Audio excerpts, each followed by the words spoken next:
Good evening, everyone. Welcome to the Planning Commission meeting of Tuesday, May 16th. It is now 7 o'clock, and I hereby call the meeting to order. Do we have anyone that wishes to provide public comments? I do not see anyone in the audience here. There are no online or in-person comments. Hearing none, we will go to the third item of business, which is the approval of minutes. Is there any discussion on the minutes? Seeing none, without objection, the minutes are approved by unanimous consent. All right. So we have some sophisticated and well-educated staff that wish to speak to us about and provide a staff memo and an equity assessment memo. And then they're going to discuss all this and keep us on track. Nice to see you back. Nice to be back. So I know that you've had a couple of meetings looking over the climate action element and working through that with Richard and the consultant. So I think the purpose of this evening is to go over the changes that you made from the last meeting. And Richard and the consultant will do that for you. But really it's if there are any substantive changes that you wish to make, because we're trying to get to a public hearing on June 6th. So tonight's the night that if there's any substantive changes, it's important to know, because we might not then be able to make that public hearing. So we would like to get that draft released to the public in advance of the public hearing. We need to advertise the public hearing at least 10 days in advance. So tonight's the night if you're going to make a decision on whether this is ready for a public hearing. So I'll now turn it over to Richard, who's going to introduce a new staff person. Thank you, Debbie. Good evening, Commission. So again, this evening, I have myself presenting the second draft of the climate action element. And again, joining us from Cascadia Consulting is Nicole Gutierrez, who is joining us online, and Lisa Gruder with Burke Consulting, who has also been helping us with this. And I'm also very excited to introduce the city's new climate action program manager, Nina Rasmussen. So she is a very welcome new member to the team and is eager to jump right in and join us tonight as we review this draft as well. And I think, thank you, Debbie, for that introduction. So I will just quickly kind of go over the schedule again, as I have in the previous meetings. But again, this evening, we're going to be reviewing the second draft of the climate action element. We have met with the commission previously to go through our first reading of that, and we have provided you with a second draft where we have redlined any commission directed changes. So you will see those in the draft. And then we have blue lined areas where you have directed us to come up and maybe provide some updated language and modifications. So we can go through those this evening as well and make sure that we're capturing your intent of what you wanted to see there. And then, as Debbie mentioned already, we hope to get through these changes and get any additional substantive changes that you'd like to see so that we can prepare for that June 6th public hearing. And with that being said, I'll turn it over to you, Nicole, if you'd like to share the draft element, we can get started. Thanks, Richard. Yeah, I will share screen. If I may. So if there's no objection from the commissioners, as I understand, blue items are items that we ask the staff to deal with, or the staff is going to request us to deal with, that we have not officially agreed upon, correct? Yes, that's correct, as well as the commission directed us to, if we found any minor grammatical things like that as well, we've indicated those in the blue strikeout as well. Okay, so commissioners, I recommend that if it's a red line item, let's just move on. We had already agreed on that. And if there's an objection, raised objection, let's not have staff go through red line areas again. And if something here on the blue line is just a grammatical or type of fix, just say that and just move on. I'd like to try to keep this to the the amendments that matter to us, our community, and the public. Okay, thank you. And may I also note one? Oh, I'm sorry. Commissioner Benaziski, I apologize. I That's didn't okay. see her. This is Chair Thompson. This is just a question of clarification about how we're going to proceed with the work. So I agree that we've already talked about the red line items, and I will let those go. We come in on blue line items. If there's something that had come up in the text that we hadn't addressed before, would you like to address it or let it go? If you're going to bring up a new topic, when they get to that specific section, subsection, or line, then just raise your hand. Great. and- Okay. Thank you. Because this is the last shot at this. Let's try to finish this so that our staff can have a sigh of relief and move on to a public hearing. I'm sorry to have Nicole to have put you off there, but we are now ready to roll. Great, and thanks for, it's hard to see everyone, so sorry, I didn't see someone's hand was raised. I just want to note that the blue edits also represent some additional language that was not discussed with council, but came from the equity assessment results. So I can flag what those are specifically as we go through. And then some additional changes came from wanting to make the language consistent with terminology that was introduced in House Bill 1181, focused on, you'll notice as we go through, we've included overburdened communities as the terminology that we're using consistently throughout the document when we're generally talking about frontline communities or underserved communities. So just noting those two additional edits, and still welcome, obviously, feedback on that. So with that, would you like me, I can go through and we can focus on the blue line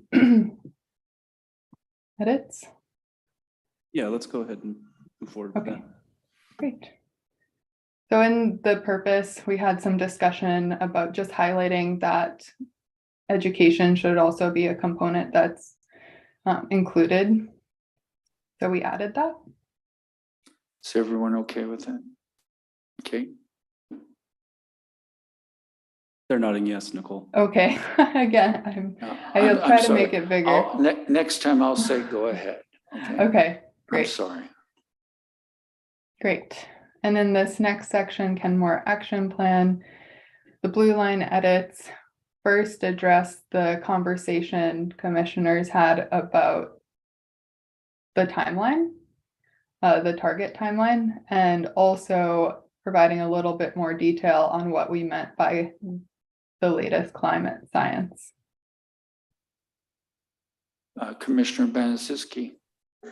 I appreciated that addition very much. Thank you for encapsulating our conversation well there.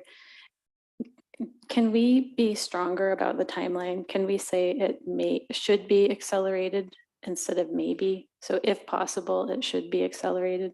Is there any discussion from the commission? Can we do that, Nicole?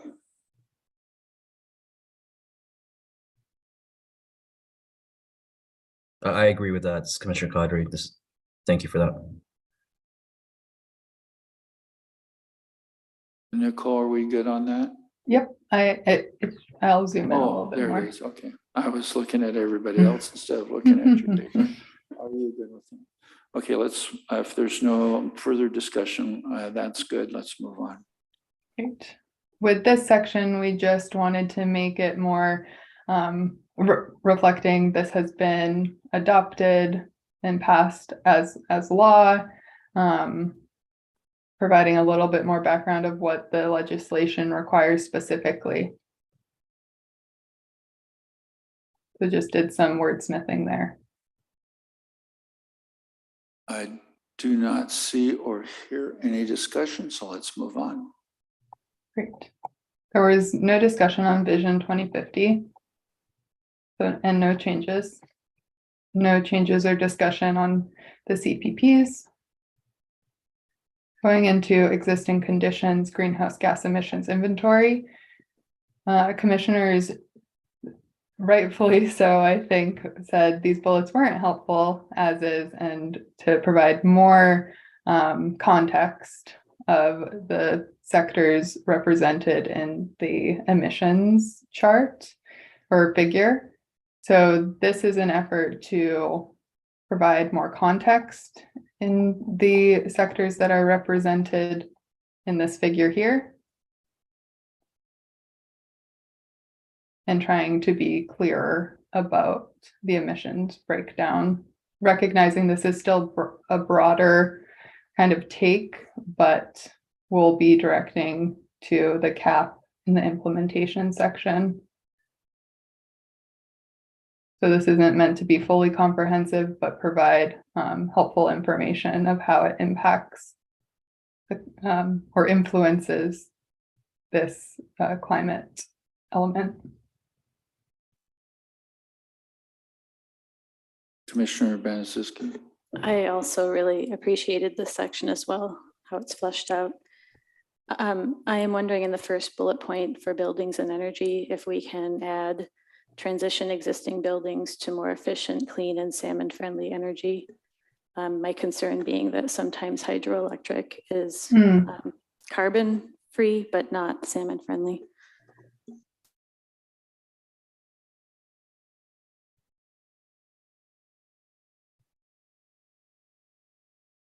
Let's put that in and then.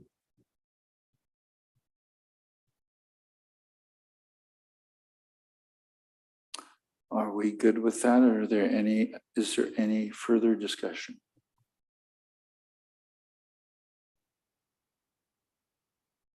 Hearing none, let's move on. Great. In the following paragraph, we added in the equity considerations, noting that the House Bill 1181 specifically wants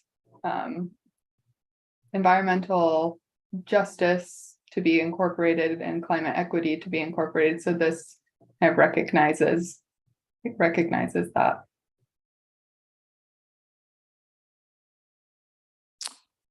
Hearing no discussion, let's move on.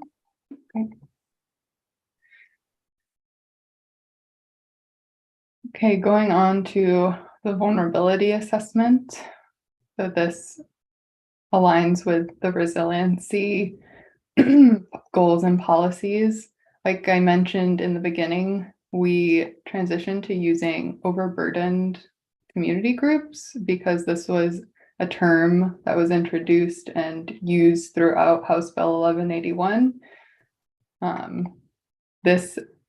The definition of that is included here, but welcome any comment about that change, knowing we're happy to hear what you all think. And then we just added a little bit more detail about the figure in the other blue text.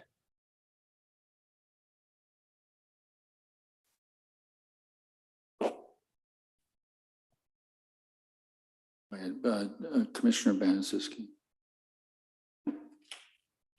Can you clarify, it says that the city, I'm looking at the map now, it says the city of okay. Kenmore border is outlined in green. Mm-hmm. is it I can't point and show you. Is it, okay, so it's that green line. Mhm. Okay, it's not the one that's over further to the left. No. Okay. Is there a way to call that out a little bit more? Because it was still confusing to me. This is Okay. better, I think, than when we first looked at it, but it still wasn't entirely clear, or easy for me to read. But I think if we can, if the border can be differentiated from the rest of the green lines, I think it'll be Okay. good for me. Thanks.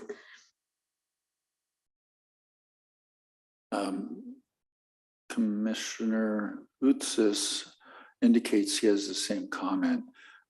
So Nicole, you're going to be able to fix that? I wasn't the one to put it in the border, so I'll just have to check on that. But I imagine we can fix that up. It's a magical thing, Nicole. Quick question here as Commissioner Cadre. I'm looking at footnote 1, which is the definition of overburdened, I think, community. Where's that definition from? And could we potentially indicate where that definition has been derived from? Yeah, so it's from the House Bill 1181, so it's a legislative definition.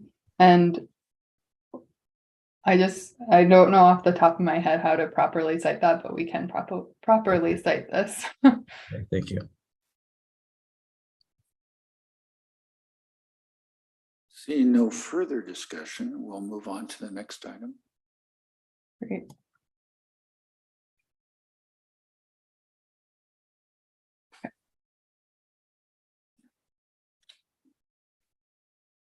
Future risks, I don't believe there was no change suggestions were had here the first time we met, so everything remains as is. Commissioner Benezinski. I'm looking at the wildfire and air quality section in that table, and particularly toxic releases from facilities. I'm wondering what those facilities are. Does it mean like facilities in general across the city, or is it referring to specific facilities in the city? Yeah, I believe this was taken from the vulnerability assessment, and there are specific facilities cited there. Richard, I know in the CAP this came up as well as a topic of conversation, some of the industry emissions. Yeah, I think it is generally catching, any of the industrial sites, commercial sites. And I was initially going to say, I think, roadways and traffic could be considered a transportation facility, but I see that's called out separately. So yeah, it's just kind of in general, anywhere along there, the industrial. I don't think we're calling out any specific ones, just kind of aggregate effects of all of them. And we could potentially say local facilities, or we do cite it so folks can read the VA. I think the reason that I noticed that is because if I recall correctly, later in some of the goals, objectives, and policies, 522 is called out as one of the heavy traffic roadways. And I like the clarity of being able to say, like, addressing what's the problem so that we can come up with solutions. And I wondered if the same could apply to facilities, like if it wasn't just like facilities broadly across the whole city, but maybe a particular set, like the industrial area, or if it was just one, like the asphalt plant, if it made sense to call that out. I don't have firm feelings on that, so I'm open to conversation on the commission. Is there anyone who would further wish to comment or discuss this issue? How do the other commissioners feel about Commissioner Benezinski's idea? I understand that we're kind of more or less implying the asphalt plant. but I wouldn't want to specify too much and leave it open in case some other facility pops up in the future. I know we had that discussion when we were talking about Kenmore Air and calling out specific businesses. That's not to say that I don't realize the risk, but I think keeping our net a little bit wider may help us on the backside if some other facility pops up in the future. So I like keeping that wide so we can apply it maybe more generally later on. And that was Commissioner Lutzis. And the reason I do that, and I appreciate those of you on the Zoom that you usually introduce yourselves, is because if people are just listening to the voices and the audio, they may not know who is talking, maybe other than myself, because I'm the chair. So anyway, you hear too much of my voice. Is there any other? So what are we going to do here? It was your idea. I am fine leaving it as is. I'm fine leaving it as is. There doesn't seem to be a strong Okay, push toward changing. so Commissioner Banaszewski still brings it as a point of information for her, but she does not wish any further change in the document. This is Commissioner Cadre. If you can just scroll up a little bit, and looking at the section there, heavy rains, flooding, and landslides, states Kenmore is at risk of flooding, particularly in the Swamp Creek area. Are there other areas that we can either include, or at this area should be not included, because we're getting very specific here? Is that the only area that we need to be concerned about, or are there more areas that should be included as well? Is I guess the question here. Is that the only area in Kenmore that has flooding? Because I don't know. But if that is the only issue, then yeah, it makes sense to include that. But if there are other areas too that I think that needs to be added in there, or Swamp Creek needs to be removed from there, in my opinion. Yeah, it's definitely probably the most prevalent area that we have flooding, but I mean, we could have other small local areas as well throughout the city. And we did a similar deletion in another section where we weren't going to specify something specific. So I think we can. Yeah, I would make a motion to remove the specificity of this the Swamp Creek area alone. Okay, Commissioner Quadri has suggested that we remove the. Chair, I'm sorry, Commissioner Vanderland has his hand up. Oh, there's that golden hand. Commissioner Vanderleen, sorry about that. No issue, no problem. I was just going as a point of information, say that yes, there are many other areas within the city that are susceptible, particularly to landslides after heavy rains. And the city has actually incurred some significant expense correcting those. So keep that in mind. So I'm in favor of, I think, the motion you're about to make. Yeah, I made it previously, so I don't think there's any objections here. Okay, so the motion's still in order. Is there any objection to this amendment? Hearing, you would like to say something at the end, Richard? Well, I just, for consistency, as I was reading through the rest of the sentence, I don't know, Nicole, what the one is referencing, but again, you know, parts of 522, we also have, you know, landslide issues in other areas of the city. So I'm not quite sure why we're specifying here.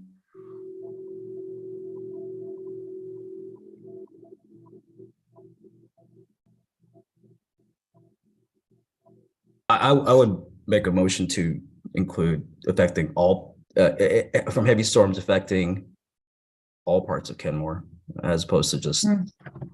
So the motion is amended and there's no objections to that. So it's amended. It's all one. Oh, I hear an ah. Just Nicole, wanting, that you? I think someone was saying, doing an additional change suggestion for the end of the sentence. Oh, areas throughout Kenmore is what you're saying. That sounds good. Any objections? Hearing none, so ordered. Let's move on. Great. So goals, objectives, and policies, starting with goal 1, and I'll just pause at the blue. But again, we're changing frontline to overburdened. We added a comma. We specified what periodically means after some discussion about that the cap will be updated every 5 years about. So the vulnerability assessment every 4 years was suggested. And this blue line addition is from the equity assessment. So adding promote equitable collaboration and inclusive engagement strategies with overburdened communities during the climate vulnerability research process. Is there any discussion on those? It's on the blue lines in lines 16, 17, 9, and 5. I guess this is Commissioner Cadre. Would that be an additional policy, a separate policy? Because it doesn't. I feel like it doesn't belong there. Just reading the entire paragraph here. Could that be placed somewhere else? Perhaps is the question here. If not, then I'm completely okay with that. But I just feel like it's. I'm having a hard time. Well, actually, you know what? I'm rereading this again, so it kind of makes a little more sense now. When we talk about the demographic groups. Well, I take that back. It does make sense to me here. So my apologies. No need to apologize. All right, we're good. Let's move on.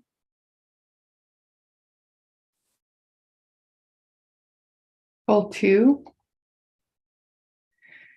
So there was some discussion just about this first policy. And I actually think, my apologies, this edit is from potentially not reflected on your copy. But it was an edit flagged kind of after we shared the copy with you all, that to say conduct an environmental justice audit is preempting the development of an environmental justice audit process, which is something that would need to be done at the city of Kenmore. So we wanted to change conduct to develop and implement.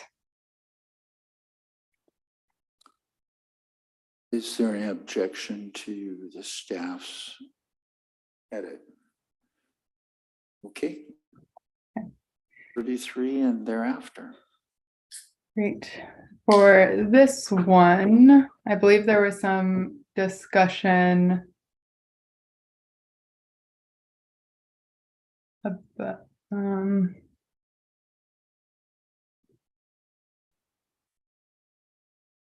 can't quite remember, sorry.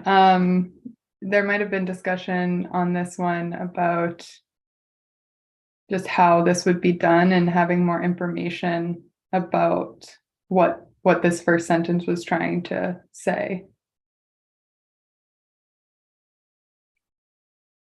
Commissioner Banczewski. I like the edit, and on first read, I wondered if it could be increases infrastructure and ecosystem resilience. But then I second guessed myself as I was reading it now during this meeting. I like that, but I wonder if it was just infrastructure because the goal is about infrastructure. Was that why? Correct. So would it be confusing to have to modify the policy to infrastructure and ecosystem resilience? Would it muddle things? Well, I guess you could argue that strengthening ecosystem resilience and ecosystem benefits that will reduce climate change impacts put protect infrastructure. Yeah, right. It's all connected. Yeah. I guess I'd advocate for that change unless there are objections. Okay, so the change is, To say, and in policy Oh, it's CA in the red. 2.1.2, and increases infrastructure and ecosystem resilience by combining, and then the rest. Oh, okay, like that, what she has there, okay. Is there any objection to that amendment? Hearing none, let's move on.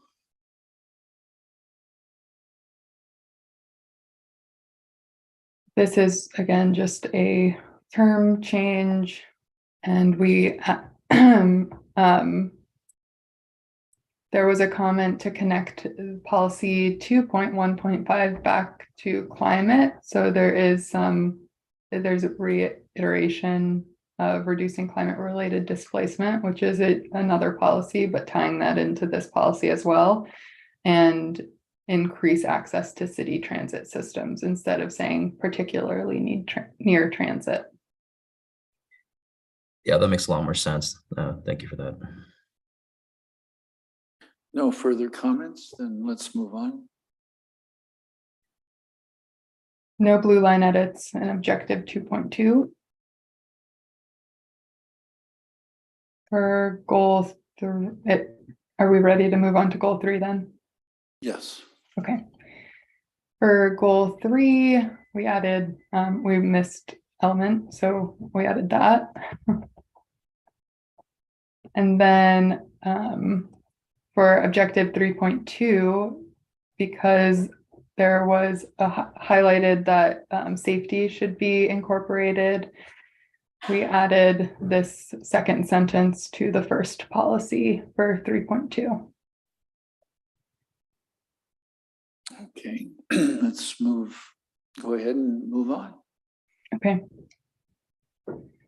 So for objective 3.3, we had discussions, well, we have red line edits, but I wanted to pause here because this is the first, I believe the first time a specific date is being brought up, and there was some staff discussion about potentially striking dates as they're not typically included in comprehensive plans.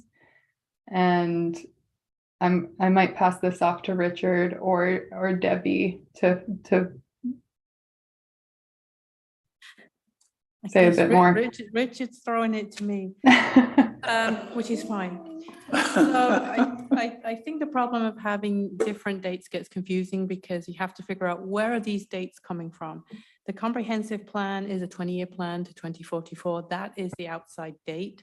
This element does recognize also 2050 as the date for reducing carbon emissions. I would say stick to those 2 dates, and everything else, any specifics can sort of be either referenced in an implementation measure that there will be a plan developed in terms of time frame for implementation, but I would say please don't put different dates in this. I think it gets confusing. It also then, I think staff is also trying to put language in there to say implemented sooner when feasible or when possible, so that there is some recognition that of the urgency to do things sooner than either the comp plan 2044 or the 2050 deadline. But I would say, please, if you can, stay away from adding in specific dates, especially in policies and goals.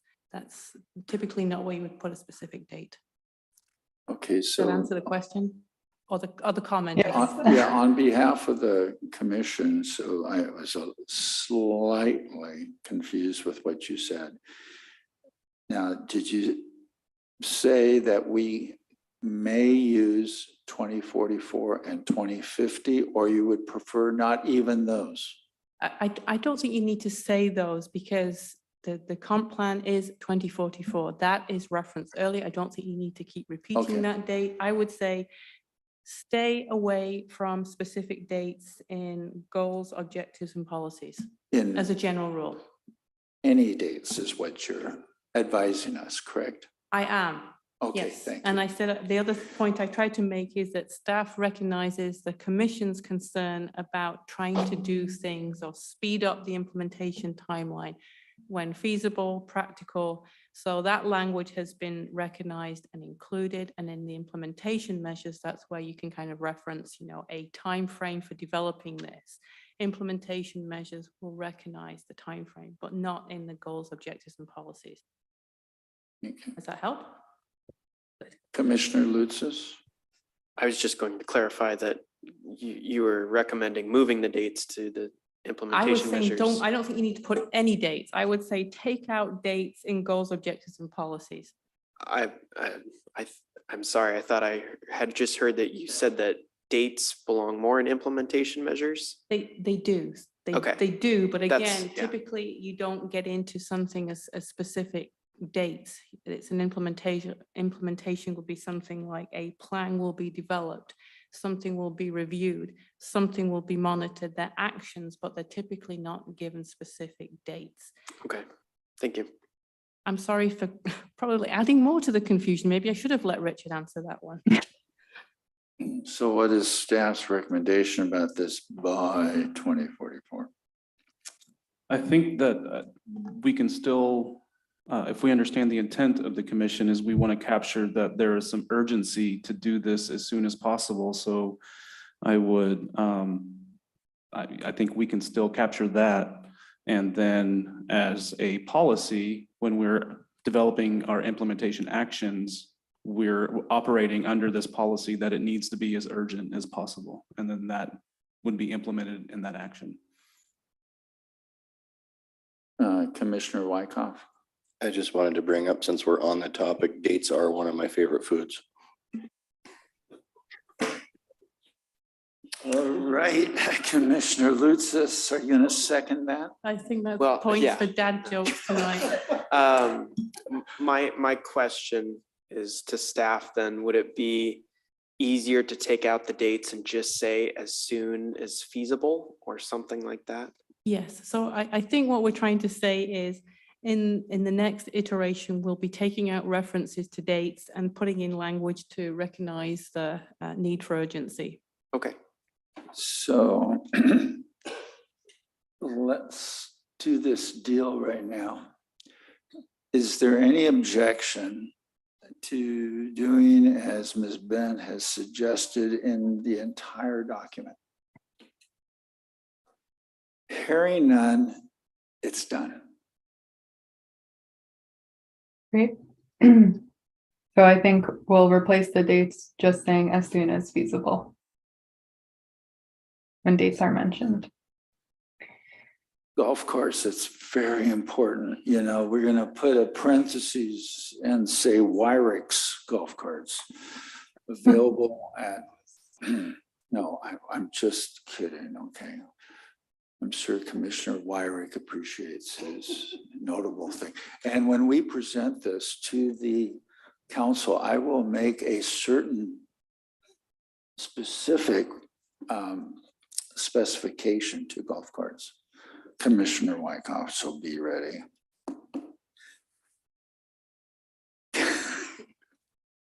Go ahead, Nicole. I'm Oh, distracting you. no, I was just waiting for your lead. I will go on to 3.3.5, just noting we added a policy. Well, we separated 3.1. 3.1 had two kind of combined here, so we separated this out. That was a adopted motion at our first meeting. So the new 3.3.5, this is from the equity assessment. Just a call out to consider equitable communication for EV outreach and electric equipment outreach and incentives. Any further discussion? Oh, I see. No, okay. Hearing none, let's move on. Okay, moving on to goal 4. There is an added bullet to 4.1.1 from the equity assessment. Saying partner with overburdened community organizations to ensure education and incentive programs build capacity and reduce cost burden for all residents. Just noting that moving towards energy efficient, higher standards for buildings could have cost impacts.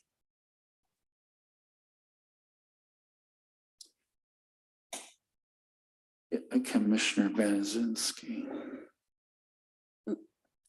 This is a comment that was initiated or sparked for me by reading the equity memo at the beginning, which I really appreciated. That bullet partner with, do we need something to indicate equitable instead of transactional partnership? That was something that really stuck out to me in the equity memo. The partnership should be equitable and not transactional.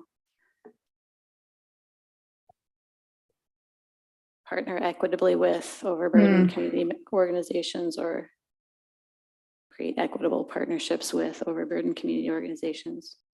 So great. Commissioner Wyckoff likes create equitable partnerships.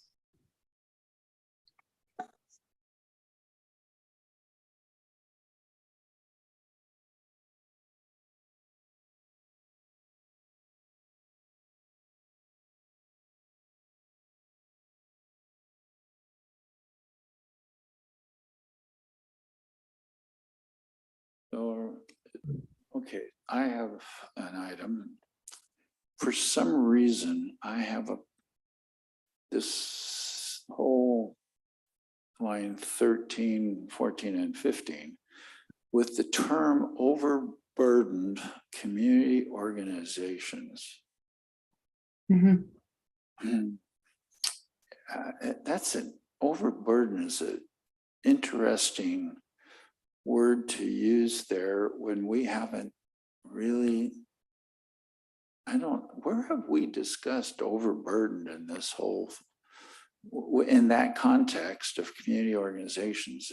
I'm not sure where that is or which community organizations are. Go ahead. Could that be addressed, Chair Thompson, by saying something like partnerships with community organizations that serve overburdened communities, or create equitable partnerships with organizations that serve overburdened communities or are led by overburdened community members, something like that? That would make a whole lot more sense to me, because who's to decide which community organizations are overburdened? I mean, I think we'd have 100% raising their hands to do that. So I like your suggestion. If there's no, there might be further discussion, but if there's no objection, I'm okay with that. That makes a lot more sense to me as well. So thank you for bringing that up. Okay, if there's no further discussion, let's move on. Thank you, Nicole. I don't feel so overburdened anymore. And I'm gonna just do this as we go along. Commissioner Lutzis. Going back to, let's see, objective 4.2. Is it, well, I'm thinking about maybe adding a piece to the end of there saying, reduce greenhouse gas emissions by transitioning to renewable energy sources and decarbonizing buildings in conjunction with undergrounding efforts. And the reason why I say that is I know that every couple of years or so, we get a big snowstorm or ice storm, and it knocks out power.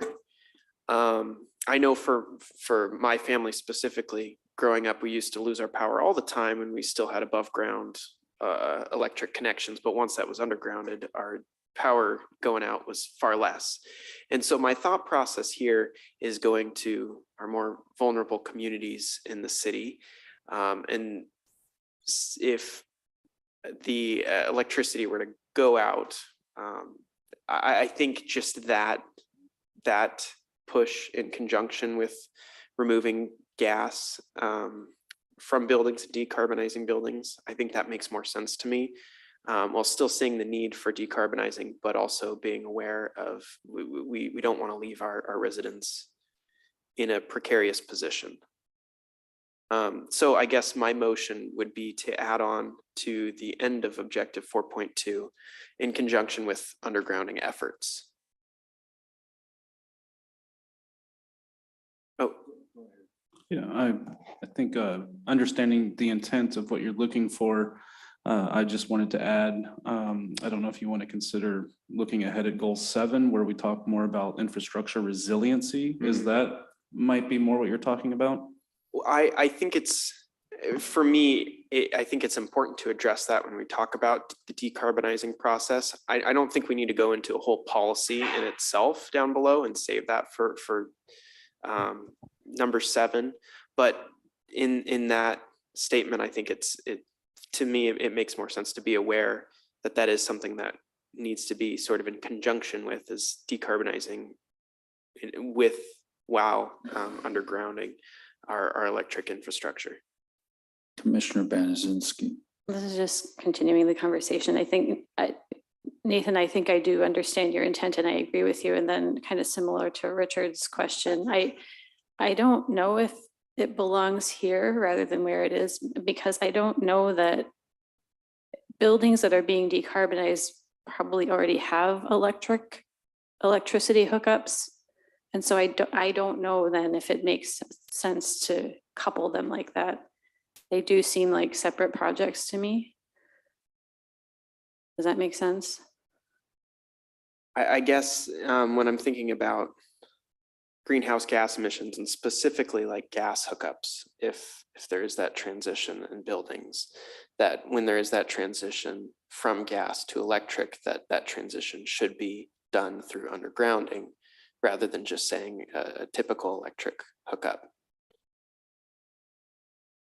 Yeah, and maybe I'm not understanding the process, but for example, in my home, we have an electric hookup comes from lines to the house, but we also have some gas appliances, like we have a gas water heater. But if we were to electrify, we already have the electricity is already coming into our house. So I don't know that we would be creating any new electricity infrastructure. Is that? What I'm trying to get at here then is if you were to transition from gas to electric, during that transition, moving above ground power lines to underground them so that it's more resilient, sustainable. And I know we go more in depth with that in number 7, but in that transition, it just makes the most sense to me to add that small comment showing that we're aware that just calling for that transition in itself, we should be cognizant of that transition as well.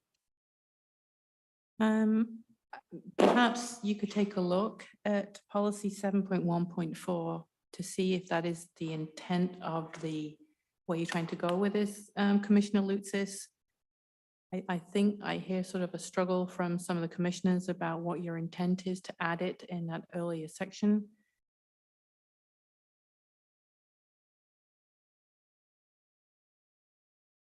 That's what I'm trying to get at. But for me, I'm trying to pair that with gas as well, especially when looking ahead at new developments and well, I guess even retrofitting old ones.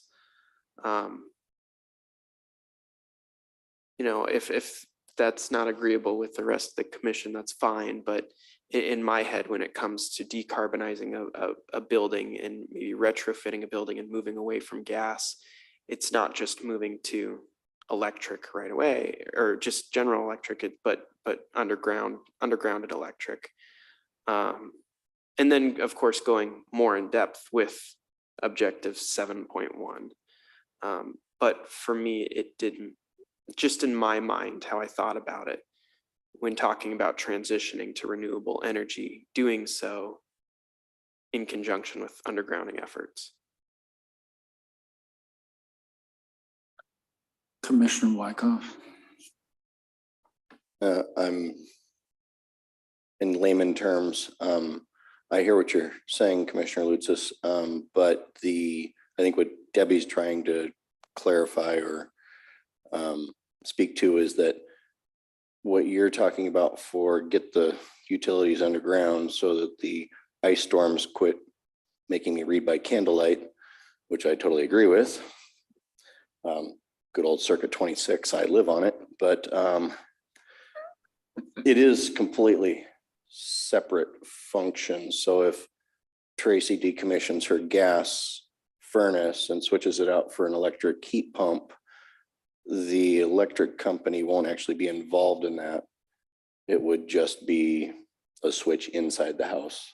That wouldn't involve lines coming from the house to the house. But I do want to see the resiliency happening and put everything underground at some point, but it's two different projects, two different utility assignments, basically. I mean, to actually, honestly, to decommission a gas appliance wouldn't even involve the gas company necessarily. It would just be a plumber to safely cap it off. But yeah, I think it goes into the resiliency to speak stronger to that point, not to the change out of decarbonizing usage. Again, in layman's terms, no professional here.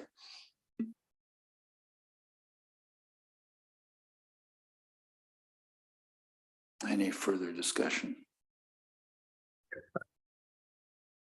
Don't have any comments about this particular discussion, but I would like to make a comment about policy 4.2.2. This is Commissioner Codry, by the way. I'm looking at cooperation with King County, Puget Sound Energy. Does PSC need to be specified in this policy? I know they have a contract with City of Kenmore, but is it possible for us to perhaps put King County electrical and gas utility provider or other agencies, as opposed to specifying PSC on here? And so I would make a motion to remove specifying Puget Sound Energy and put electrical and gas utility provider instead of that. Okay, there's a request for a change and amendment. Is there any objections? I see a hand from the staff table. Steve? Just for clarification throughout the rest of the document, so if it keeps coming up, we can just automate the process. But would you like to see Puget Sound Energy or PSC replaced with that throughout the document? Yeah, I would make a motion to remove PSC from this document and just put electrical and gas utility provider. For clarification, is there any problem with that, staff?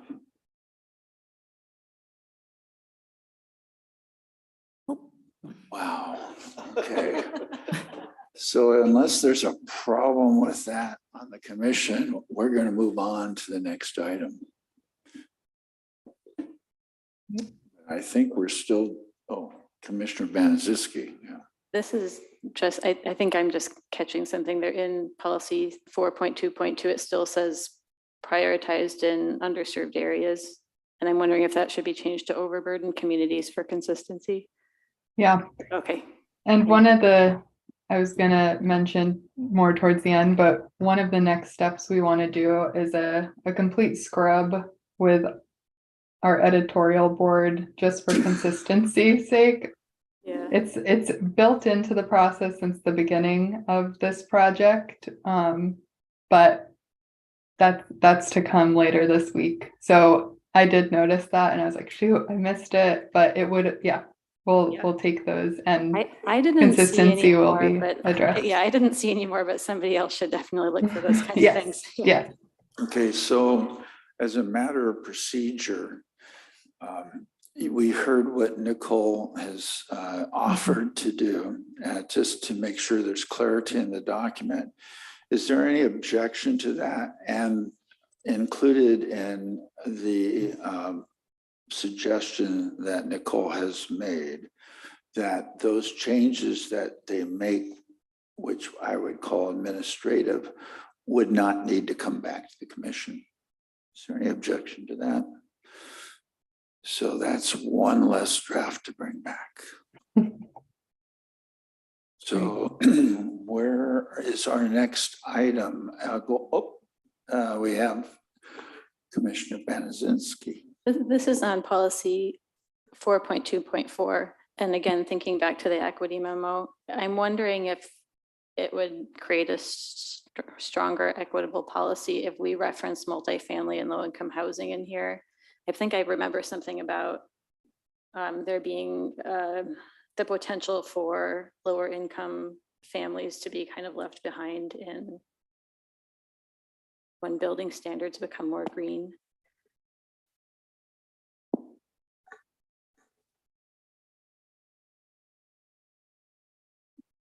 Is that something we can blue line edit, or should we? That would be okay with me if it's Okay. okay with the rest of the Oh. commission.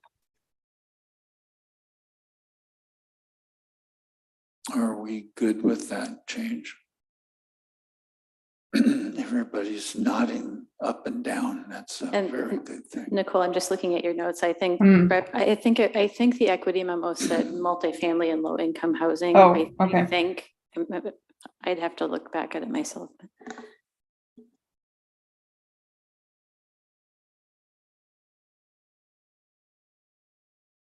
Okay. Okay, does that edit need to come back to us? Are we good? Are you good with which change? Okay, so I understand the commissioner with the concern is fine with a amendment made by Nicole, technically made by Nicole, and we do not need to see that back. Moving on. Goal 5. Goal 5, we had discussion just about that objective 5.1 about carbon sinks is part of a regional effort. So we added that in to the objective. And then in terms of policies under objective 5.1, again with the terminology, and then we introduced a specific plan that was identified by staff as something we would want as the urban forestry strategy, which is the urban forest management plan. And then we struck 5.1.3.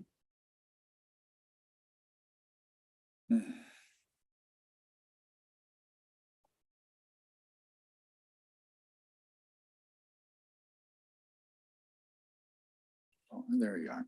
Commissioner Benazinski. Could you speak just very briefly about what the urban forest management plan is and why it was selected? Yes, and I am not the most, maybe, I don't know, Lisa, if you have. It was Something or- more of just terminology. I think that's a recognized plan, for instance, for grant opportunities that are out there, but it meets the intent of what we're looking for, to look at increasing our tree canopy and tree health, and coming up with a plan to meet the goals that we've outlined here and in our climate action plan. So it was, urban forestry strategy. I think we kind of threw out generic. So this is just kind of a more recognized term that we find. Is it a template that's customizable to city, or I guess I'm trying to understand what might be in the plan, what it is. Did we just made it up? No, we didn't No, make it yeah. up. So it's a recognized urban forest management, a strategy to do what we want to do. We haven't actually developed it yet, so I can't really go into a lot of details because we haven't actually put it together yet, but it's identified as I mentioned, like in our climate action plan to utilize to meet the actions that we want to do. Okay, maybe I need to use Google to learn more about it. If I Googled it, would I learn about it? Louise? Yeah. I would. Okay, I'll do that. Like a homework. Or you can Safari it right here.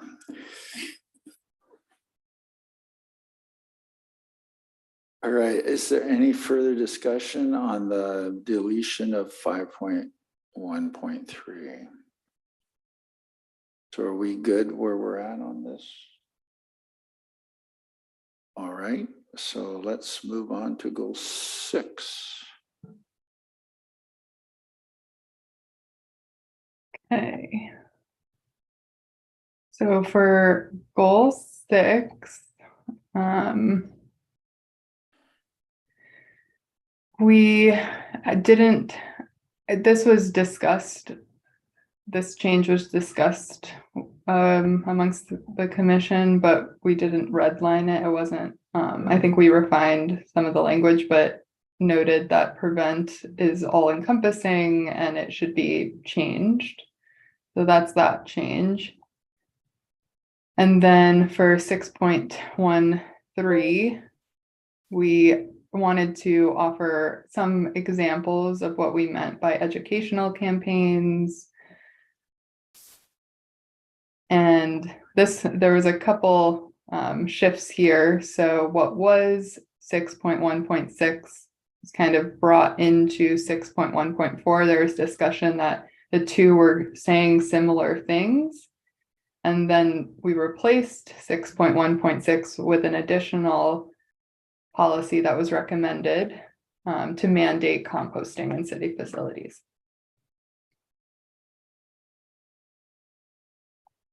Commissioner Benincinski. I remember the conversation about objective 6.1, and I'm wondering if we can add just a little bit more urgency back into it by saying reduce to the greatest possible extent the amount of.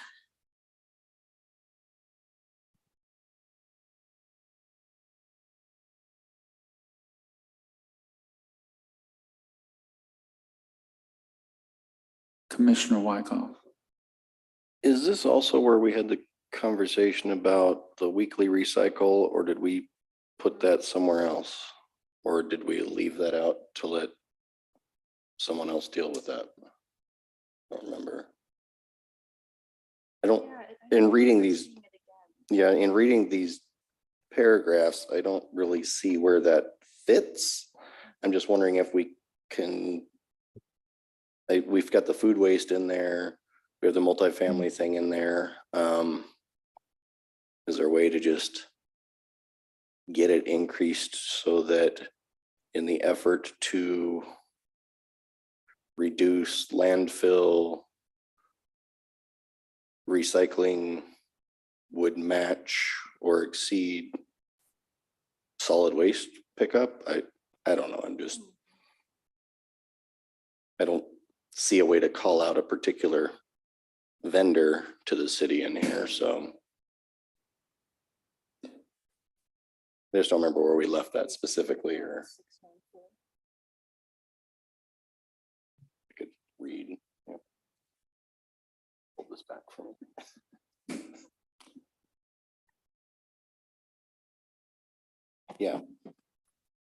Yeah, maybe somewhere in 6.1.4. It could be wordsmithed in there. If I may, we could, in the first sentence, ensure waste haulers contracted with the city offer increased recycling and composting services. I don't know if that's like once a week composting and recycling services, or just increased, and see how we can go from there. Something is better than nothing at this point.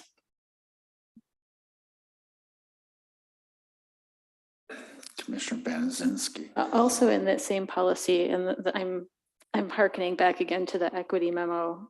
I think there was something there about how fines for people who don't manage to sort their recycling or composting could disproportionately affect overburdened communities. So I wonder if we could add some equity language to this one. I think there was something in the memo about kind of ensuring that fines don't disproportionately impact them, those communities in some way. Again, I can't remember exactly, but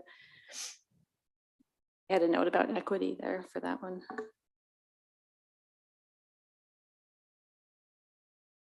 I'm doing it as a note, not, we could also try to wordsmith it or add that in, but.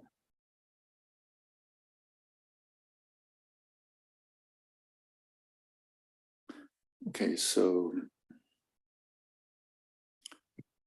Nicole, or how close are you going to be able to get to that before the public hearing? I think that would be a pretty easy inclusion to this policy that is calling out the consideration of mandating. So we would probably add something in about with special attention to or ensuring fines aren't disproportionately impacting low income and overburdened communities. And I think that's what you're saying, Commissioner. Yeah, that's right. I think there may even be language from that memo that you can just Okay. pull down into there if I recall correctly. Okay, is the the commission concur with all of that? So that can be included into the draft for the public hearing. All right, good job. Next item.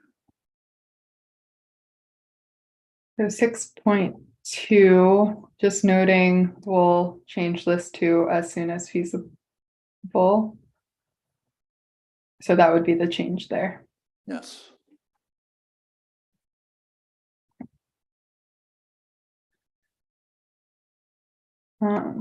Great. So moving on to goal 7 then.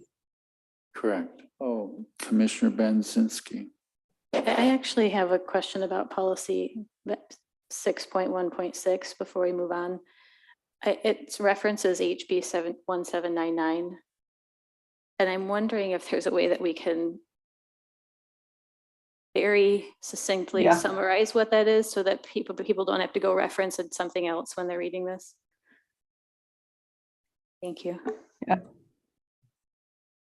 Well, and if I may, the other item is, unless it's an RCW, which it, but the House bill number really has no. Say again? Yeah, they'll get lost. Right. Because that's only shown at the bottom of the RCW. So, all right, moving on, 6.2, and which is that's done. Goal 7. Great. So with goal 7, we edited the language based on the conversation commissioners had at our last check-in on this specific policy, and we can talk about those. And then with 6.1.6, again, I think we wanted to be stronger with the language in general. So this was strengthening that. And Nicole, if I can jump in on 7.1.6, and this kind of is applicable to anywhere where we're discussing a utility like the electric grid or waste disposal that's controlled by, an entity other than the city, like the UTC.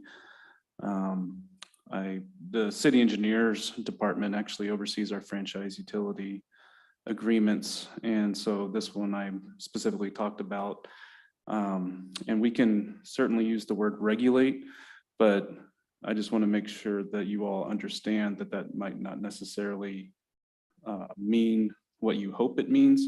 So the UTC is, they're the ones that regulate the PSE and the city. So we don't really have a lot of say with regulations. However, we can, we do have say in how, in our agreements that we have with them through our franchise utility agreements, but those typically cover things, such as how we allow them to use the right of way, what type of restoration we would require when they need to do something, when, there's conflicts in utilities, who has to move where and who's responsible for cost and things like that. But we might not necessarily be able to tell them exactly, you need to install, this type of facility or this. Those types of things would be regulated by the UTC, but the franchise agreement might be able to go as far as maybe trying to control performance measures, for instance, whatever infrastructure is in place, we don't want to see more than X percentage of blackouts, X number, of times a year, for instance, things like that. So I just wanted to bring that to the commission's attention to maybe think about as well. Any further discussion on this? Seeing none, let's move on. Thank you for your comments, Steve. And I'll just go through 7.1, but we can pause there if there's any discussion on the policies. So we removed 7.1.9. There was some confusion and thinking it could be incorporated into another policy, which it was here. We also had discussions about 7.1.9. Now it was 0.10. And it is left as is right now, recognizing ensuring ADA accessibility in this goal that seeks,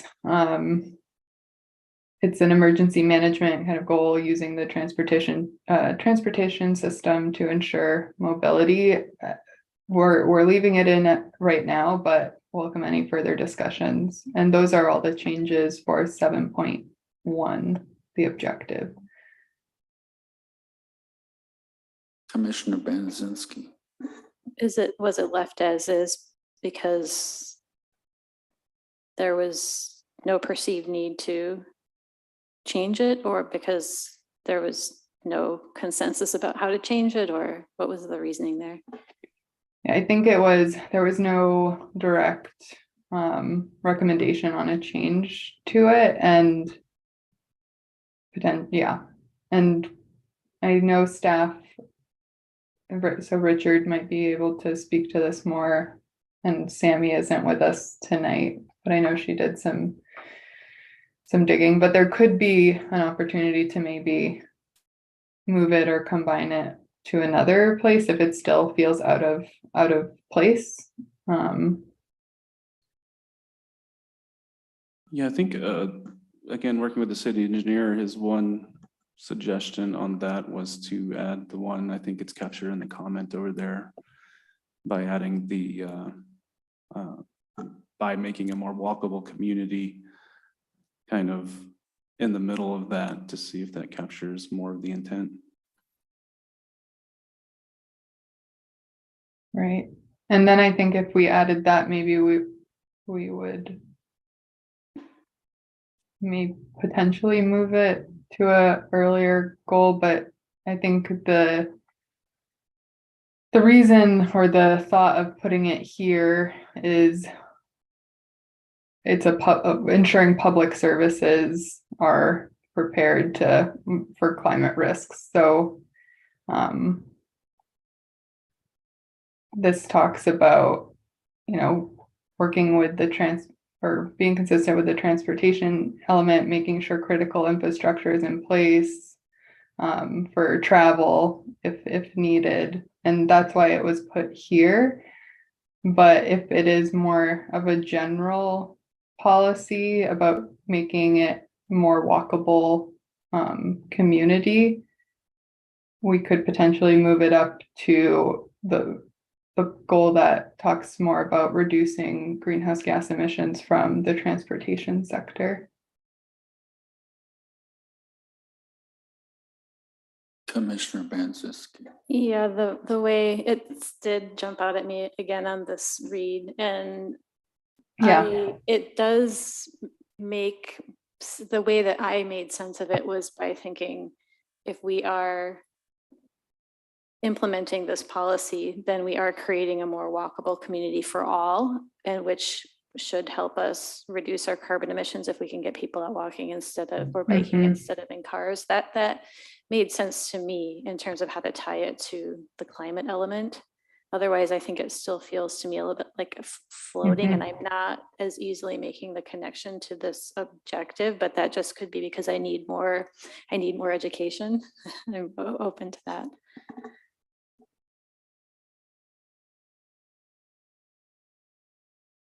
I think it would make sense to shift this, so the point that's being made is still part of the element, but could be reduce greenhouse gas emissions in the transportation sector. And yeah. Where we already talk about improving walkability and that sort of thing. Go ahead. Commissioner Banczewski, were you? No, okay, she declines. Any further discussion? Okay, let's move on.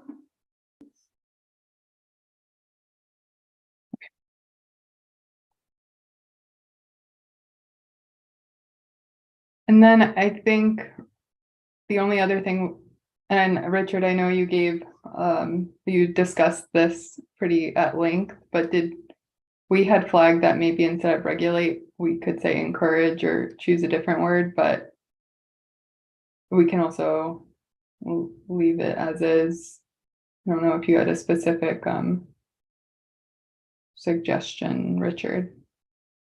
I think staff's suggestion was what was kind of stricken out, where we would be, advocating or lobbying with the UTC and maybe pushing for these efforts, but Planning Commission wanted something stronger, so suggested regulate, which, speaking with the city engineer, I guess we can leave that, but as I just explained a few moments ago, it's regulate might be kind of a strong word because we don't regulate the electrical and natural gas utility, but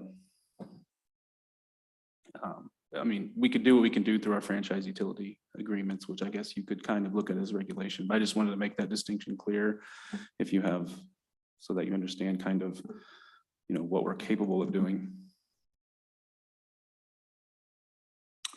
Commissioner Banczewski. I think regulate in this context does have a different meaning. So if that's not something that we can do, we can't regulate them, then I think we should change it. I think to reflect what we can do. And if that's lobby for or negotiate for, whatever you think is appropriate. Negotiate would be a good word here. Maybe you could add advocate and negotiate.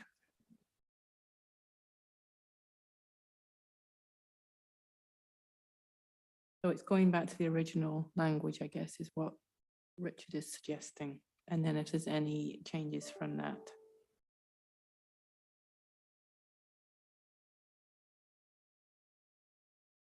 Richard, how do you feel about thumb wrestle there?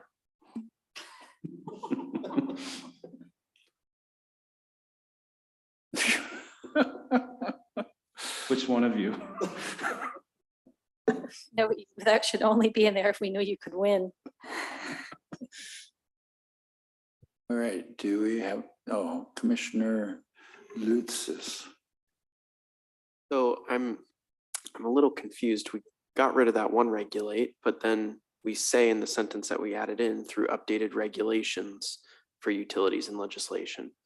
So should we take out that regulation as well and just say advocate for negotiate increased electricity grid reliability, since we can't regulate? Well, we can, as a city, we can advocate and we can work with the regulators such as the UTC. Similar to building and energy codes, we will lobby and advocate for what we would like to see in building code updates, for instance, which again, we also can't regulate once those are passed at the state level. Many elements of the building code, we can't change the minimum and maximum limits that they set, but we can certainly, as they're being developed, reviewed, we can work with those regulators to try and, get our needs and wants to them and have those considered. So that's what, in the original text of this, I think our intent was to kind of along those same lines, advocate and lobby to get what we would like to see in regulations with the UTC for the, as we kind of move in this policy regarding the electricity grid. Okay, thank you. Yeah. Any further comments? I think Nicole has made some suggested changes there, so maybe if the commission can review those and see if that is okay. We're talking about 7.1.6, is that right? Yes, and so this is the without the track, and so I took away the strike, added and negotiate, so advocate for and negotiate. Advocate. Negotiate for. I think, Increased, Nicole, if there's a Yeah. way, I will add that, you know, if we voluntarily agree on something through our franchise utility process, then if two parties agree, we can certainly do it that way as well. So I don't know if we can capture that in there. So both through regulations as well as voluntary agreements between the city and the electricity and natural gas provider.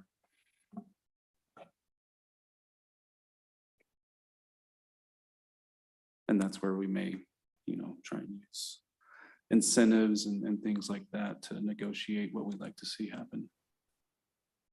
so would it be through voluntary measure or incentivize, like the second sentence is talking about incentivizing? I think that's separate. I think in the first Okay. sentence, we could advocate and negotiate for increased grid reliability through updated regulations or voluntary negotiations or regulations for utilities and legislation. I think, I mean, we're pretty clear on what the intent that the commission would like to see, and we're happy to put that together. I mean, I think, are we capturing what you'd like to see? I see not heads going up and down, so that's very good.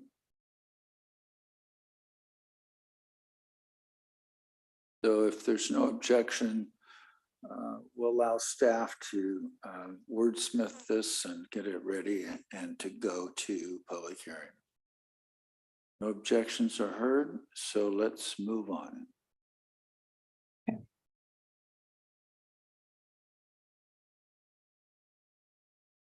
I already went through these edits, but if there's any comments or questions. And I know we already touched on this, but just the other ones. Seeing none, let's move on. Okay, goal 8. There was a note of adding something about impervious surfaces in policy 8.1.1. Terminology change here. This is Commissioner Cottery. I'm looking at, again, policy 8.1.2. I know I'm not making comments on the red lines, but unsheltered communities, we mentioned lower income communities previously. Is that what we're referring to here, or is that the same thing? Do we need to stay consistent with what we have said previously? Because it almost makes sense for us to stay. Yeah, go on. This was a specific request because the definition of overburdened and at the time frontline doesn't explicitly call out unsheltered communities or homeless communities, I think is what that's specifically referring to. So that's why it's added in addition to the overburdened communities, because it's not explicitly defined in the definition. But they are a community that would be most impacted by like heat events, low air quality. Okay. So any further comments? Okay, let's move on. Okay, so that was 8.1, objective 8.1. Moving to objective 8.2, we added, this is from the equity assessment. And I think, again, this is something I think with the scrub for consistency, there would be some terminology changes here as well. So low income instead of cost burdened, for example. Any objections to that? Hearing none, let's move on. Okay, goal 9. We didn't have any comments or track changes here. Okay, let's go. Goal 10, terminology change and an addition of the equity assessment.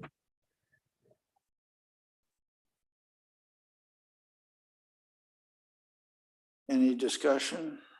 Hearing none, let's go to goal 11.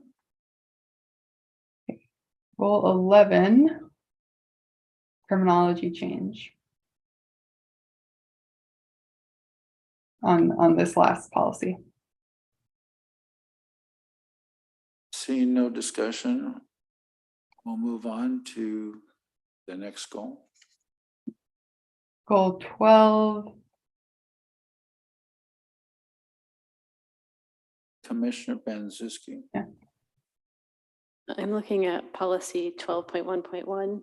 I'm Mhm. wondering if rain barrels can be a for example. So incentivize gray water solutions for property owners, for example, through free or subsidized rain barrels, just because rain barrels are only one gray water solution. Thank you.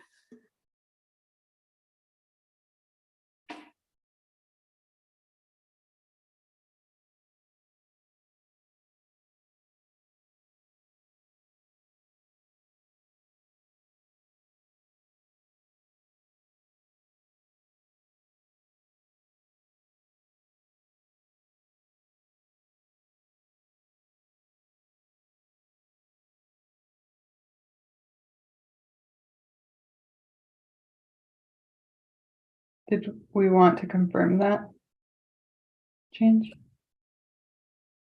Is there any objection? Okay, hearing none, let's move on. And there were no other changes to goal 12, objectives or policies, unless there's another, okay. So this is on policy 12.2.1. I was in a really interesting conversation today with a bunch of stormwater professionals about stormwater ponds. And they brought up the fact that they are used, even when they're not really suitable, they're being used as habitat for birds and salamanders and frogs and stuff. So I wondered if there was some way for us to acknowledge that in our thinking about how we're managing our storm sewer systems and surface water systems. So not only in a manner that reduces flooding, maintains water quality and protects the natural environment, but also like with a mind toward like, they are going to be used for habitat, and how can we kind of maximize that use? And I'm kind of interested in what Richard thinks about that. It's a big topic. I mean, yes, I certainly don't disagree. So you would like to capture their use as habitat somewhere in 12.2.1 is what you're suggesting? Yeah, that was my thought. And it wasn't so much to just acknowledge that it's happening, but to help us think about the fact that it is happening and use that information in how we design those stormwater ponds and facilities in future. That makes sense.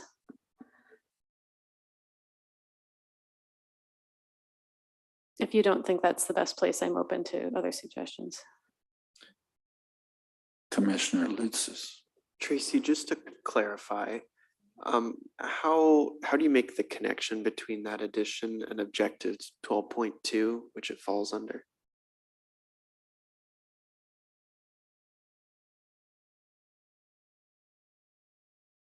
I don't. Okay, I was just curious, because I agree with you, but Yeah. I don't know if Richard thinks maybe that's we can do more on that in another section, or maybe have to wait until the surface water element. But I agree with you there. I'm trying to figure out how it fits in. Yeah, that's a fair question. Yeah, and I was just actually going to mention the same thing, is that we will be, the surface water element will be one of the think final elements we get updated before the 2024 deadline. So you will have lots of opportunity in that element to capture those types of issues. Any further discussion? Hearing none, let's move on. Okay, moving on to goal 13.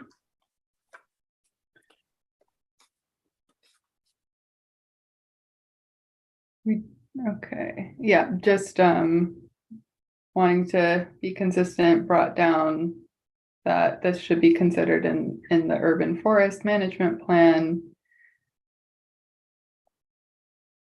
But otherwise, there were some red line edits and no other changes.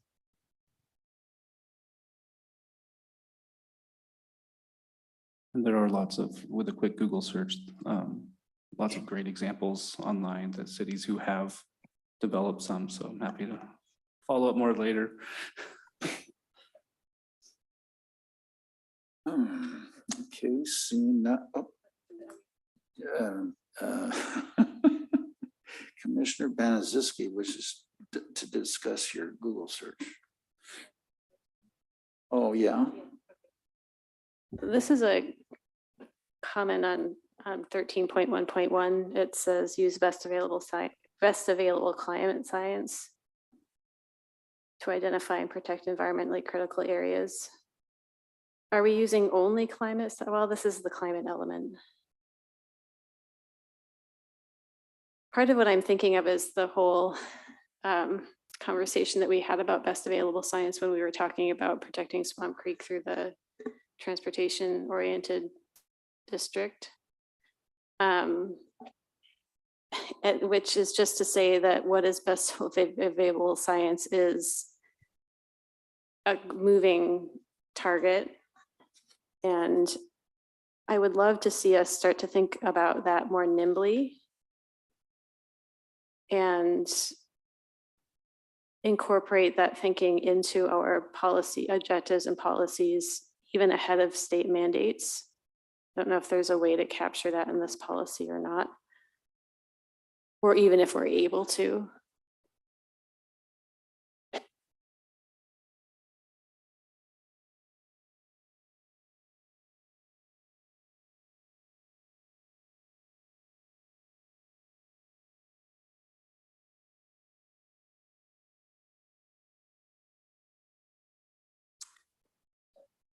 No, I think what my underlying concern is that we don't use best available science as a way to settle. And, you know, that it's always changing and that we may have developed a policy or objective or a goal and then an implementation action based on best available science. And so it gets like codified in a document, even though it may not actually at the time of implementation be best available science. This is the problem that I'm trying to solve here. I don't know if we can really do it in a policy, but that's where I'm going. Any further discussion?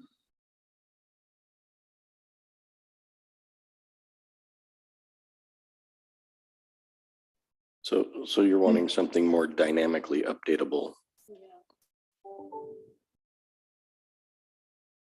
Oh, Lisa, go ahead. Yeah, I wondered if the concept of adaptive management could be added to the policy to kind of reflect that changing science over time.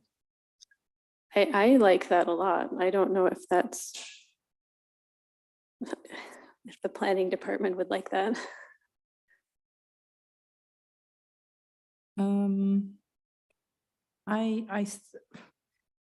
It's a challenge, but I like the use of I like Lisa's suggestion. And then I think it's always going to be an ongoing battle of science is changing. You have regulations that implement the science at time. You're constantly in that mode, which I think is what Lisa's getting at, is that you're constantly evaluating what you're doing and updating. So I think the concept is fine to include in a policy because that does reflect what we're trying to do is always reassess and adapt. Thank you, Lisa and Dwight, for helping me get there. Not Dwight, Me. sorry, Derek. We do look different. So is there any further discussion? Hearing none, we're going to move on. So just to confirm the changes you would like to see in this policy, I think we could incorporate something, incorporate adaptive management to protect environmentally critical areas. Is that where you were thinking of putting it, Lisa? Like use the best available science and adaptively manage to identify and protect? Or were you thinking of striking best available climate science? And I would retain the best available climate Yeah. science. I think it's the use the best available climate science and adaptive management principles, I guess. Something like that.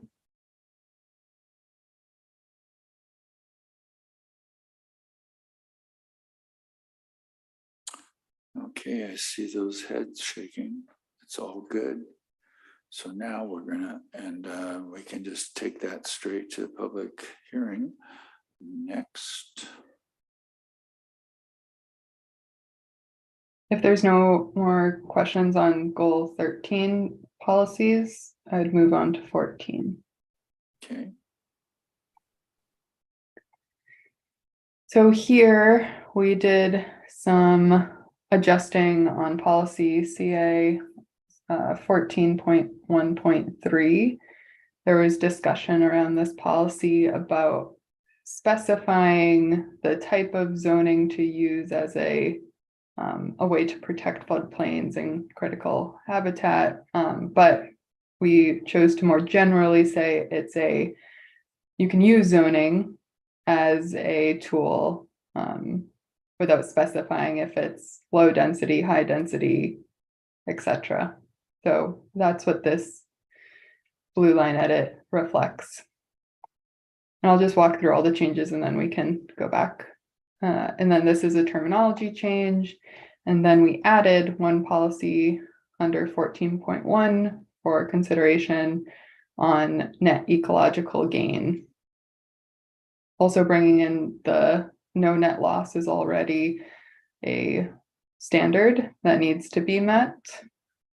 And net ecological gain is something that can be established and explored specific to public development projects.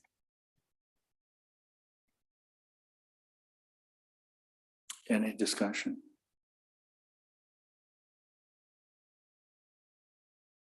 Seeing none. Oh. Commissioner Benson. I just have a question.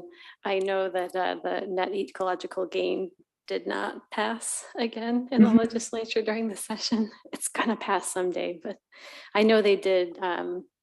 There is some money in the budget to study it, so that's hopeful. Is that something that as a city we can't institute for all development without a mandate by the state? Is that why it would be for public development? Okay, got it. Thank you. Any further discussion? I like it. Thank you. Okay. Seeing none, let's move on. 14.2, there were no changes. Okay. And then moving on to 15. The blue line additions represent finding or recommendations from the equity assessment. This is Commissioner Kadri. I'm looking at policy 15.1.3, and I'm open for discussion in this motion that I'm about to make. What I'm hoping to do here is end that sentence at the end, economic disadvantage, and not have such as so-and-so. I can list about 5 or 10 types of businesses that could be disadvantaged economically besides the ones that are listed here. So I would suggest that we remove the such as and anything after that and just end it at facing economic disadvantage. And that's my motion. Okay, it's been moved to strike the words as Commissioner Cadre has suggested. Or is there any discussion? Or does anyone object? Commissioner Wyckoff. I'm recalling that I thought there was a discussion about this to actually call out these specific types of businesses, just to name them, to draw attention. It wasn't to create a list. It was to make sure that they were called out and identified. Was my rough recollection. Any further discussions? Commissioner Banasinski. Yeah, that was my recollection as well, that it's more of a for example than only these. This is Commissioner Wyckoff. I feel like I remember it being that we wanted to shine a light on these and to like say their name. It was kind of a recognition. I don't remember where or when that happened, but that was what I recall. Commissioner Cadre, since you are the speaker for, you may respond to this. Yeah, I don't recall that particular conversation. With that being said, I am open to retracting my motion here if that's what the commission wants. And it seems like that is the path that they want to take, and I'm okay with that. I just believe that there could be additional such as well on this list, and of course we could certainly highlight the ones that are important or talked about commonly. But there are a lot of businesses that sometimes are not spoken about that are struggling out there as well. So I'll retract my motion at this point. The suggestion has been retracted. Is there any further discussion? Okay, let's move on.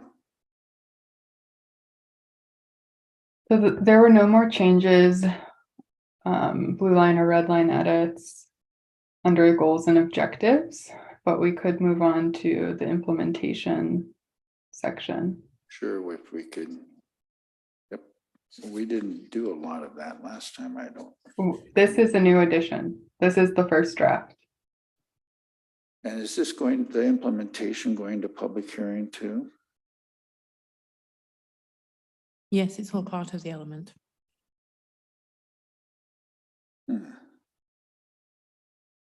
And maybe you can have Richard or Nicole talk about how this implementation section is set up or how it relates to the cap.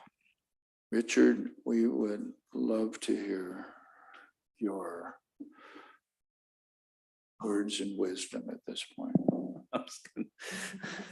Let Nicole take it, but You can take the first pass. Yeah, it's, well, we're trying to be consistent with the rest of the comprehensive plan. But I think this element's a little unique because I would view the climate action plan as almost the implementation tool. So you'll see that a lot of this implementation section will, I mean, it is tailored somewhat to this element, but it's also just kind of supporting and works closely with the climate action plan as well. So I don't know if you have anything more to add to that, Nicole. Yeah, I think so. This is our first draft, and I think in potentially the next iteration of this, we would make a stronger tie to the CAP being the implementation tool and the sequencing timeline tool for implementation of this climate action element, while recognizing there are specific policies within this that aren't necessarily there are more policies here than actions than the CAP has, because this is just a more comprehensive climate action element that has a lot of synergies, or it speaks to other element policies as well. So kind of an overview of what you'll see here is, again, our first pass calling out that, and Lisa, I might invite you to speak to this point about the 5-year progress report aspect and what we're so before getting into how we divided and bulleted implementation considerations and strategies, I just want to set the stage and provide a little bit more background on this 5-year progress report. Sure. One of the amendments made, I believe, last year was to a part of the Growth Management Act that is the scheduling of periodic updates. And it included some new language about when they moved the deadline for the next comprehensive plan update out from 8 years to 10 years, they also added a 5-year monitoring report so that jurisdictions would be addressing progress. And they highlighted a few things they wanted to see in the progress report. They also asked Commerce to provide some guidance, which hasn't yet been developed. But they did list some specific things, and one of those things they'd like to see in the progress report was around vehicle miles traveled and greenhouse gas reduction. They had some other housing things as well. So this section, I think, Nicole, you've identified some of the sort of higher priority ones related to VMT and greenhouse gas, but also other things that the city would like to be able to say in the first 5 years were important items to address. Thanks, Lisa. So there are the sections here are monitoring and evaluation, which all of them are highlighted for that 5-year progress report, and noting this is something that the CAP would track in their 5-year updates. Commissioner Lutzis. Just before we get too deep into this, I know you said that the CAP influenced most of these monitoring and evaluation and the entire implementation section, but could you highlight any that maybe aren't reflected in the CAP? Just give us a heads up and say, hey, this is where it departs a little bit. I think not only we would appreciate that, but our viewers as well, who may not have both side by side. Great. Yeah. So with that in mind, I think this plan development and updates section, implementation strategy 4, this speaks to the climate element and is direct, taking objectives that talk about being consistent and in accordance with, while shooting for increased resiliency across all these other elements. So you'll see that the objective numbers are noted on the ones that pertain to it. So this is something that would be separate from the CAP, making sure that the city is moving towards increasing resiliency within these other elements. And I think that would be done by coordination and discussions and making sure things are incorporated into these other elements and plans. So from a technical perspective, we've made some language changes in the elements. And so can all of those types of language changes be adopted for the implementation portion so that we have the same words and music that match up. Yes, and I think because this was developed before, it was in development before we met maybe the second time or just around there. So in our scrub, I think ensuring that the new language is represented in the implementation section is something we need to do to ensure consistency. And the other item that I'm slightly technical item I'm concerned about is the references to the like 3.1, 3.2, and I'm just slightly concerned.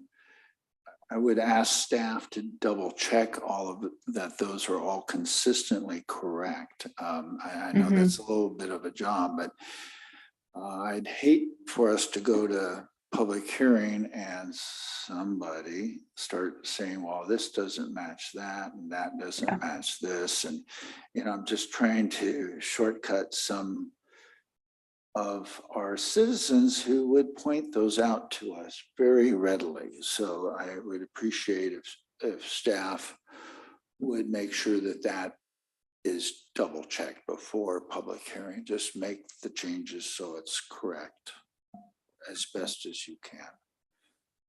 I don't know if other commissioners have other types of issues that they want to bring up. Commissioner Banzinski. This may get caught when you do the scrub, but I noticed in implementation strategy 3, it says continue funding the climate action manager position. Earlier in the element, we had talked about the importance of funding climate action staff, which I think is supposed to be inclusive of the manager and then additional support. So can we? Yeah, great, thank you. Yes, and that's exactly Okay, what yeah, would that be would get fixed. caught, okay. Yeah, but welcome, those Okay. flags now. Yeah, the other one I saw was, and this, you can tell me, is in implementation strategy 4. Review the surface water element to ensure inclusion of flood reduction and water quality considerations as noted in the CAP. This is an area where I was confused about whether it should reference the CAP or if it should reference the element. Yeah, Seems it like probably means the reference CAE. the element, yeah.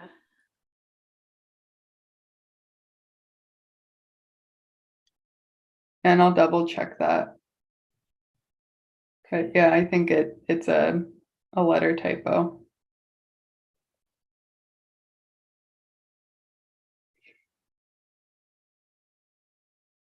And then I do have one more, but it's way down at the bottom. Do you want me to? Just go ahead, you have the Okay. floor. On implementation, I don't know, number 30, Okay. implementation strategy 30, talking about government to government relationships. I'm wondering how that list was made and why the Muckleshoot aren't on there. I thought the Muckleshoot was the tribe that we were required to coordinate with.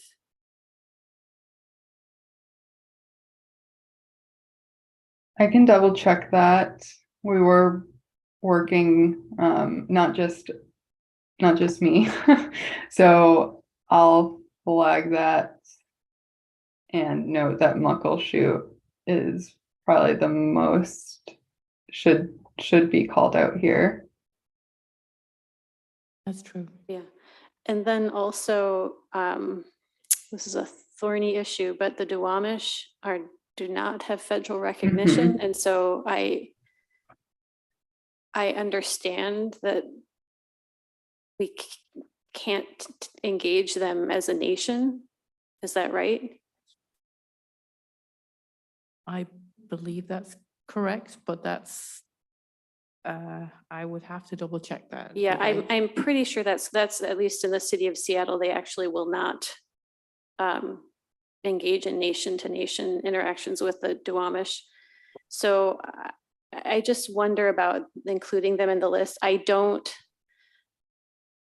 think it's a larger problem because there are so many Indigenous people in the region who aren't part of, don't have federal recognition and therefore kind of lose out on the benefits that the federally recognized tribes have.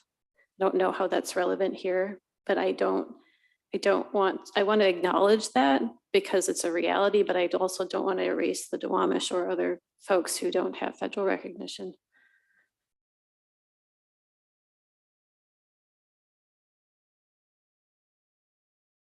Commissioner Lutzis.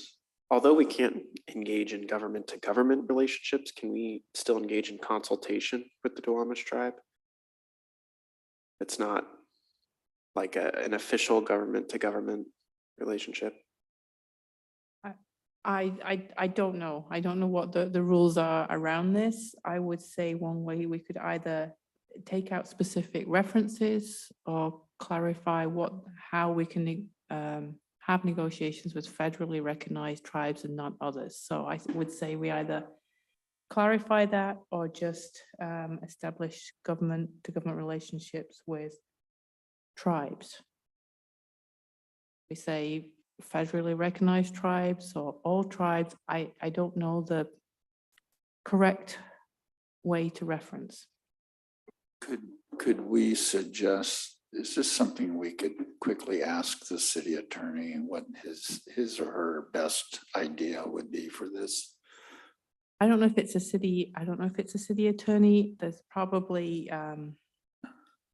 I don't know. So I guess the question is we can I guess we need to do some more research on how government to government relationships with tribes should be referenced specifically for Kenmore. Well, yeah, I mean, specifically in Kenmore, it's typically the Muckleshoot tribe that I have to meet with whenever we want to do in-water work or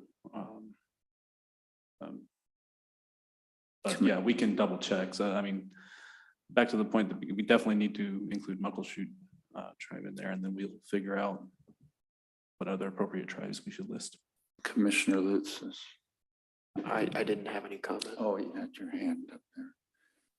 All right, any further discussion on the implementation items? So I would request, if there's no objection from the commission, that in the memo that's clearly the first or second paragraph read by the public and very clear to the public at the public hearing, that it's stated that the Planning Commission has only briefly reviewed the implementation part of the element or whatever of the comprehensive plan for this in one meeting, and is intending to review it in more depth after the public hearing or something to that effect, so that they know that we it's not that we haven't done our due diligence, but the same attention to detail that we did on the elements without saying that in those words, do you understand what I'm saying, Debbie? Well, I don't want you to feel any pressure that this is not ready. I think what I would say is that if you feel that there are any substantive changes in the implementation measures, or you feel there's anything that is really missing or should be removed to go to public hearing, you always have the opportunity to make changes. But I would just say if there's anything specific that we can make a change that you feel comfortable with, and we can certainly say that, the Planning Commission reviewed this once, and again, you have the opportunity. It's not done till it's done. It really isn't. So I think you understand my concern, but I think you're responding to it. And so what you're saying is don't worry about it. Just you'll be able to deal with anything afterwards. You can deal with things afterwards. Again, what I would say is if you, even in your brief review, if you see anything that's really substantive, we can make those changes. We can make those changes afterwards. as well after the public hearing. So basically I'm saying you don't need to worry about it. You will have the opportunity after the public hearing to make any changes to the goals, policies, objectives, and this list as well. And just leave it at that. I would leave it at that. Commissioner Benezinski. So just, I think it's been apparent, but I think the thing that I feel is most meaty here is that implementation strategy 30, and getting that right feels really important to me because sovereignty and recognition of the tribes is really something that we got to get right. So I know you're going to be on it, but I think I'm also going to have to do some continued thinking, and I might have some new thoughts the next time we meet about it. Yeah, I agree with that.